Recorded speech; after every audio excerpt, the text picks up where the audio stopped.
श्री राधे राधे, जय श्री कुंज बिहारी, जय जय श्री हरिदास, हरे कृष्ण। दोस्तों, आज हम जानेंगे एकादशी व्रत बहुत सारे लोग करते हैं, लेकिन एकादशी व्रत का भी एक महिमा होते हैं।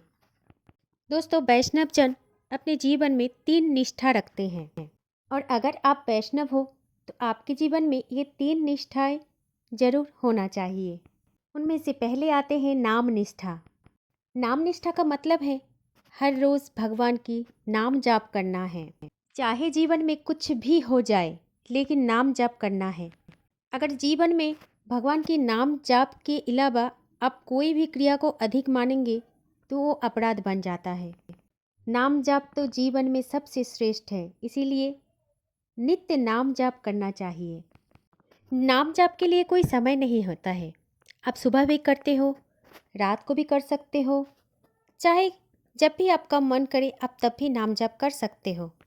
दोस्तों, मंत्र हमें एक जगह बैठकर ही करना चाहिए, लेकिन नाम जाप कभी भी और कहीं पे भी बोल सकते हैं।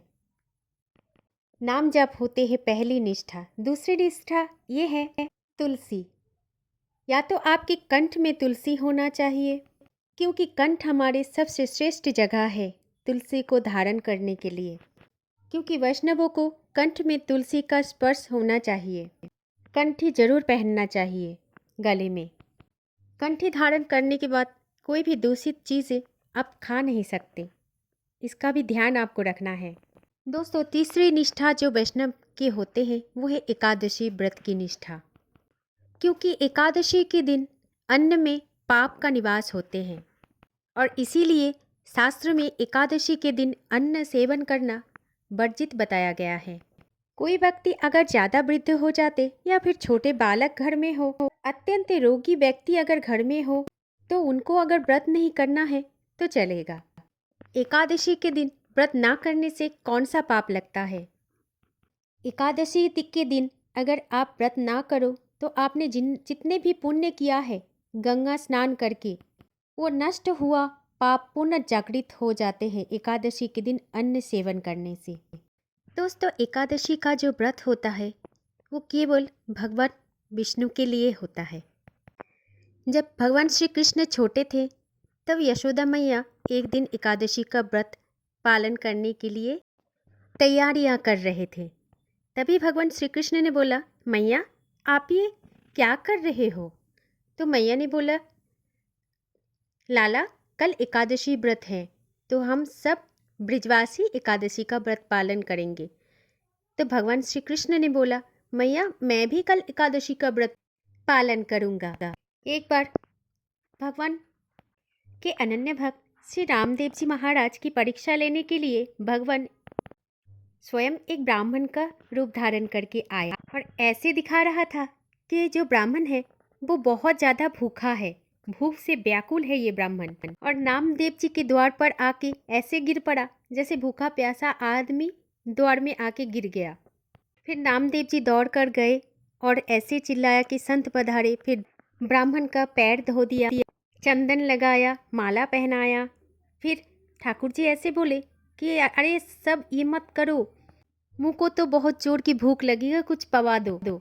4 दिन से मैंने कुछ भी नहीं पाया, जल्दी मुझे रोटी पवाओ। तब नामदेव जी ने बोला, महाराज आप सेब खाइए, केला खाइए, अमरूद खाइए, आज के दिन तो फल खाने का दिन है। आज तो भगवान कुछ भी रोटी, दाल चावल ये सब आपको नहीं मिलेगी। तब भगवान ने बोला, अरे कैसे आदमी हो तुम? तुम्हारे द्वार पर भूखा प्यासा व्यक्ति आ गया और तुम उसको भोजन नहीं दे रहे हो। मुझे कुछ फल वल नहीं खाना है, मुझे तो रोटी चावल की भूख लगी है, जल्दी से मुझे पवाओ। तब नामदेव जी हाथ जोड़ के भगवान के सामने बोले कि दाल चावल तो आज नहीं मिलेगी, आज तो एकादशी का व्रत है। तब ब्राह्मण बोल रहे कि तुम्हारे सामने इतने वृद्ध आदमी बैठा है, बेचारे का प्राण निकल जा रहा है, फिर भी तुम थोड़ा सा रोटी चावल नहीं पवा पा रहे हो, कहीं मैं भूख के कारण मर जाऊं तो? तब नामदेव जी ने बोला, अच्छा है, अगर आपका प्राण एकादशी के दिन निकल जाए तो आप सीधा बैकुंठी चले जाओगे, ठाकुर जी आपके लिए द्वार खोल के रखेंगे, फिर भी आज मैं आपको अन्न का भोग नहीं लगा सकता।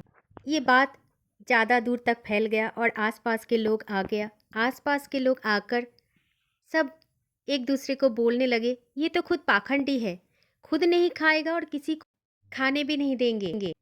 चलो ब्राह्मण देव, हमारे घर चलो, हम आपको रोटी सब्जी दाल चावल सब कुछ पवाएंगे। तब नामदेव जी ने संत के चरण भी पकड़ लिया कि नहीं बाबा, मैं आपको कहीं नहीं जाने दूंगा।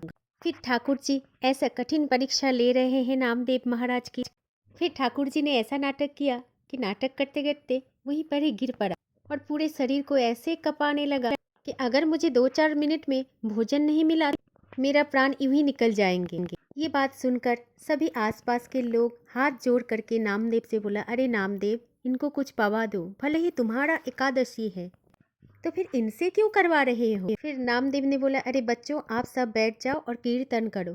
कीर्तन सुनते सुनते अगर इनका प्राण निकल जाए तो इनकी प्राण को वैकुंठ मिल जाएगा।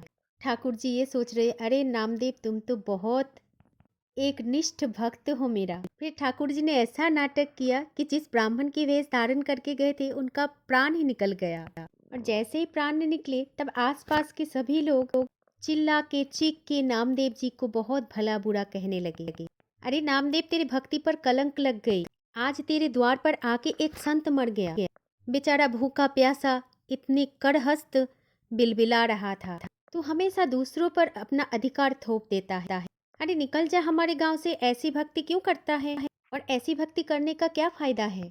ये सब कुछ सुन के नामदेव के नेत्रों से आंसू गिरने लगे। अपने पत्नी और बच्चों से बोले, हमारी वजह से इनके प्राण चले गए, इस कारण हमको तो दोष लग ही गया, लेकिन हमने तो ठाकुर जी के नियमों का रक्षा ही किया। कोई बात नहीं, अब हम हमारे घर के आंगन में ही इनका चिता बनाओ और हम सभी अपने पति पत्नी दोनों बच्चों के साथ ही हमारा अपना प्राण भी आज ही त्याग देंगे, क्योंकि आज इनकी प्राण हमारी वजह से चला गया। इसीलिए हम अपने आप को आज ये दंड देते हैं। फिर चिता बनाई। चिता में एक तरफ ब्राह्मण का शव को रख दिया और एक तरफ पत्नी बैठी और नामदेव ने अपने गोद पे दोनों बच्चों को ले लिया और नेत्र बंद करके ठाकुर जी का स्मरण करने लगे, ठाकुर जी का कीर्तन करने लगे। फिर एक लकड़ी में आग लगा के स्वयं जब उस चिता में आग लगाने लगे और चिता में आग लगने के बाद जब उस ब्राह्मण की कमर में थोड़ा सा ताप लगा अग्नि का, तभी ब्राह्मण जाग उठा, क्योंकि वो तो ब्राह्मण नहीं थे, वो तो भगवान ही थे। ठाकुर जी तब तुरंत उठ कर बैठ गए और बैठ करके नामदेव जी को गले लगा लिया और बच्चों को गोद में लेकर के तुरंत अग्नि से बाहर कूद गए ठाकुर जी। और देखते ही देखते वो ब्राह्मण साक्षात श्री हरि का रूप धारण कर लिया, श्री कृष्ण का रूप धारण कर लिया और फिर नामदेव जी को अपने हृदय से लगा लिया और फिर अंतर्ध्यान हो गए।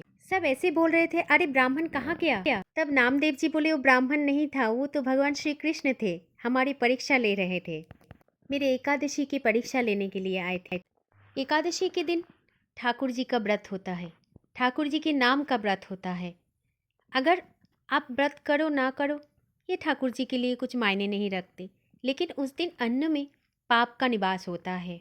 हमारे सनातन धर्म से ये आज्ञा करते हैं एकादशी व्रत करना चाहिए।